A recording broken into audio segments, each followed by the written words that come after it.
எப்போவுமே இந்த கிளைமேட் வந்தால் எல்லாருக்கும் ரொம்ப பிடிக்கும். அதாவது ஊட்டிக்கு தான் வந்திருக்குங்க. முக்கியமாக இந்த ரெசிபிக்கு ஒரு சூப்பரான இன்ட்ரெஸ்டிங் ஒரு ஸ்டோரி இருக்குது. அதாவது பார்த்தீங்கன்னா பொள்ளாச்சியில் ஒரு பாய் இருக்காராம். நிறைய celebrities Jayam Ravi sir, Ajith sir, super star Rajinikanth sir, இவங்க எல்லாமே இந்த பெப்பர் சிக்கன் ரெசிபியை சாப்பிட்டு அவர் அப்ரிஷியேட் பண்ண ரெசிபி இது.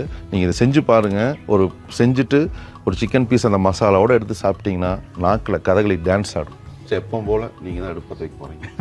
நீங்கள் தான் எப்போவுமே பிள்ளையார் சொல்லி அடுப்பை பற்ற வச்சுட்டீங்க. இப்போ 100 ml ஆஃப் கடலை எண்ணெய் ஆயில் ஊற்றிடலாம். இதில் 150 grams ஆஃப் ஆனியன் போட்டு அரைச்சிருக்கோங்க. ஸோ நம்ம வேணுங்கிற அளவுக்கு போட்டுக்கலாம். ஓகே, தேவையான அளவுக்கு உப்பு போட்டுடலாம். போடுங்க. சிக்கன் மட்டும் முதலே நம்ம கழுவி சக்தி மசாலா மஞ்சத்தூள் போட்டு நம்ம பிரட்டி வச்சிருவோங்க. ஓகே, இப்போ இது நல்லா கலர் குக் பண்ணணும்ல? ஆமாங்க, நல்லா குக் பண்ணுங்க. கோல்டன் ப்ரௌன் ஆயிடுச்சு.